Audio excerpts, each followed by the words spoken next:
हाथरस हादसे को 72 घंटे से भी ज्यादा हो चुके हैं। जिस सत्संग में हादसा हुआ वहां पर जो बाबा बैठा हुआ था वो कहाँ है, ये बड़ा सवाल है। सवाल जस का तस बना हुआ है। आपको बता दें, इस भगदड़ के हादसे पर लोगों के जख्मों पर सहानुभूति का मरहम लगाया जा रहा है, लेकिन कोई ये नहीं बता रहा कि आखिर बाबा कहाँ छिपा है। देखिए, कार्रवाई के तौर पर 6 सेवादारों को गिरफ्तार तो कर लिया है और अब तो जो बाबा को परमात्मा मानते थे, अब वो भी कह रहे हैं कि बाबा को सामने आना चाहिए, बाबा की गिरफ्तारी होनी चाहिए, सख्त से सख्त कार्रवाई जरूर और जल्द होनी चाहिए। आखिर पूरा मामला क्या है, इस रिपोर्ट के जरिए देखिए।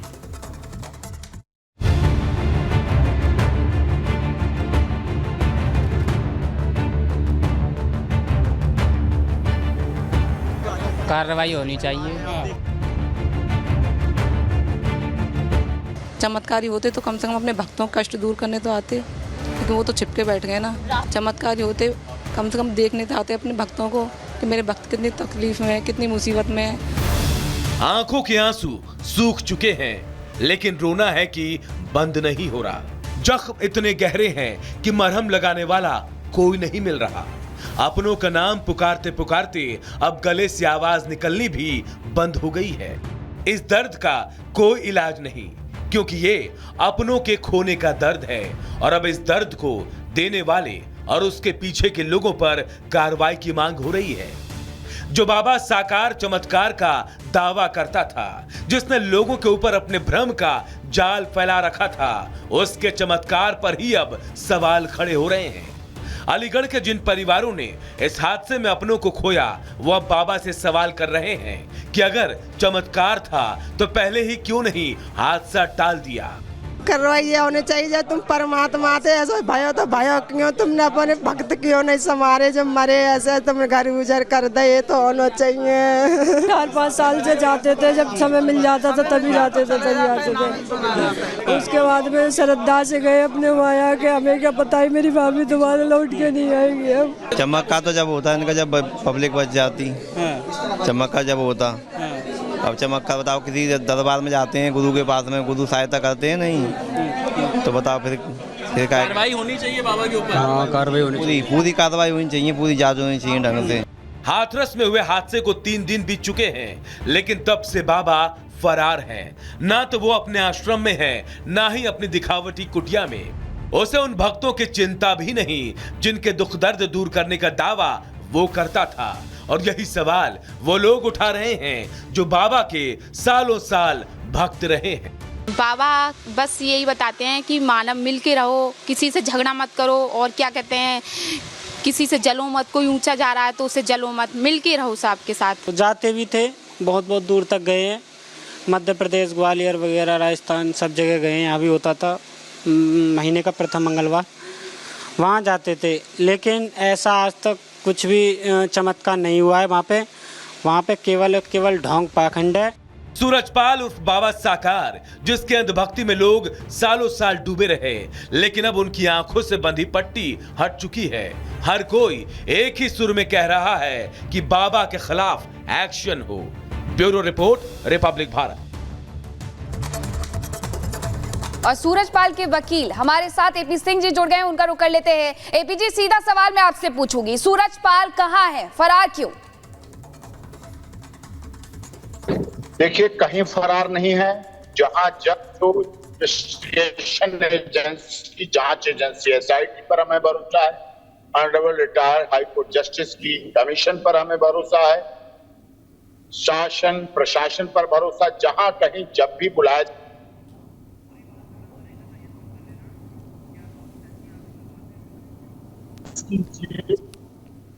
से कहता हूं, की बात नहीं, किसी होटल, किसी धर्मशाला में नहीं है। और जब किसने कहा था आपसे कर लेने, किसने कहा था आपसे करने के लिए?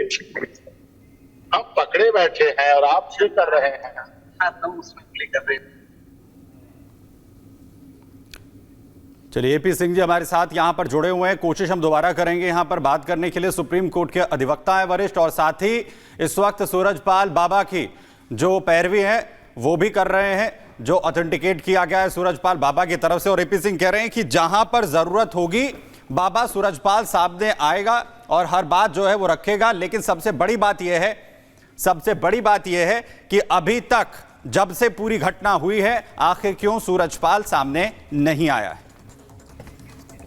तो भ्रमजाल किस तरीके से फैलाया गया था, हर एक तस्वीर हम आपको दिखा रहे हैं। चाय हो, चश्मा हो, हैंडपंप का पानी हो, हर एक चीज को शामिल किया गया था। यह दिखाने की कोशिश की गई थी कि सिर्फ सूरजपाल ही भक्तों के दुखों का निवारण कर सकता है। और यही वजह है कि उनके भक्तों की दुकानों में, उनके घर के बाहर मंदिर बनाए गए हैं। सूरजपाल का मंदिर बना हुआ है श्रद्धालुओं की दुकानों में, आप भी देखिए।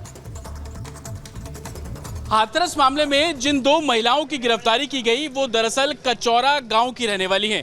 ये गली आप देख रहे हैं, मंजू देवी इसी गली की रहने वाली है और मंजू यादव यहाँ से 2 गली छोड़कर रहती है। इन दोनों की पुलिस ने गिरफ्तारी की, लेकिन जब हम यहाँ पहुँचे, हमने जांच शुरू की, पता लगा कि कैसे ये लोग एक दूसरे के इन्फ्लुएंस करते हैं, बाबा का प्रचार किस तरीके से किया जाता है। तो हमें ये दुकान मिली, ये दरअसल प्लाईवुड की शॉप है। इस प्लाईवुड की शॉप पे जब हम आए तो हमने देखा कि बाबा का भव्य मंदिर आपको यहाँ पर बना हुआ नजर आ जाएगा। मैं अपने विजय से अगर रिक्वेस्ट करूँ तो थोड़ा सीढ़ी चढ़कर आएंगे और अपने दर्शकों को एक क्लियर पिक्चर इस मामले में मिल पाएगी कि किस तरीके से जो बाबा के मंदिर हैं वो कैसे लोग बनाते हैं। आप ये देखेंगे कि भव्य मंदिर जो है वो बाबा का यहाँ पे बनाया हुआ है। उनकी फ़ोटो आपको साफ तौर पर यहाँ पर नज़र आ जाएगी। बाबा जो बताया जाता है कि उनकी पत्नी है, जिनको गुरु माता भी बोला जाता है, उनकी तस्वीर आप यहाँ पर देख लेंगे। और लकड़ी का ये पूरा भव्य मंदिर बनाया गया है। हालांकि इस दुकान का जिक्र तब आया जब 2 लोगों की गिरफ्तारी हुई। दुकान चलाने वाले जो लोग हैं उनसे हम बात करेंगे। बाबा को पूछते हैं, आप लोग भव्य मंदिर बनाया हुआ है? ऐसा बाबा को पूछते हैं, भव्य मंदिर बनाया आपने दुकान पे? ऐसा दुनिया मान्य तो भाई हम भी मानते हैं। हाँ, मनोकामनाएं पूरी होती हैं? हाँ होती हैं। क्या नाम है आपका? मेरा नाम नरेंद्र कुमार है। नरेंद्र जी, अच्छा, ये मैं लोकल लोगों से बात कर रहा था तो बता रहे हैं कि आप लोग चंदा भी बढ़ा देते हैं बाबा के सत्संग को लेकर। हम तो छोटे मोटे आदमी हैं, हम चंदा ला के ही ना। क्या ऐसा मांगा जो बाबा को पूछने से आपको मिल गया? अब वो सही मार्ग बता रहे हैं, मानवता के तहत सही अच्छी रास्ता सही बता रहे हैं वे। अच्छा, आपके गांव से 4 किलोमीटर दूर ही वो सत्संग का मैदान है जहाँ पर हुआ, 121 लोग मर गए। क्या लगता है कि गलती किसकी रही होगी? देखो, शासन प्रशासन की रही है इसमें। जब इतनी भीड़ इकट्ठी हो रही है तो शासन प्रशासन को वहाँ और बात तरीका से आना चाहिए और व्यवस्था को संभालनी चाहिए। बाबा की गलती नहीं है? देखो सर, बाबा तो वहाँ तो चले गए, 1.5 घंटा पहले चले गए, आधे साल पहले चले गए। तो बाबा की कमी, इसमें बाबा की कमी है इसमें। हाँ सर, आप ही की दुकान है क्या ये? अच्छा, ये बताइए कि आप लोगों को जोड़ने का भी काम करते हैं क्या, कि प्रचार करते हैं कि मेरे साथ जुड़ी? क्योंकि लोगों का कहना है कि आप, जैसे मंजू देवी गिरफ्तार हुई, मंजू यादव गिरफ्तार हुई, उनको आप लोगों ने संपर्क किया? ना ना, ऐसा कुछ नहीं है। जोड़ने का हमारा कोई काम ना, जो इनका प्रोग्राम होता है तो चले जाते हैं। आप जाते हैं सत्संग? कभी कभी चले जाते हैं हम। अच्छा, ये बताइए, सत्संग में जब जाते हैं तो बाबा की अपनी सिक्योरिटी भी है, सेवादार जिसको बोलते हैं, तो क्या सेवादार की जिम्मेदारी नहीं थी कि भीड़ को मैनेज करे, उनको संभाले? देखो सर, ऐसा है कि हमें सेवादार ठीक है मानते हैं, लेकिन अब केवल उनको जिम्मेदारी तो दी है। अब उनके भाई, उन पर क्या केवल लाठी तो है उन पर, अब वो सेवादार क्या कर सकते हैं बताइए।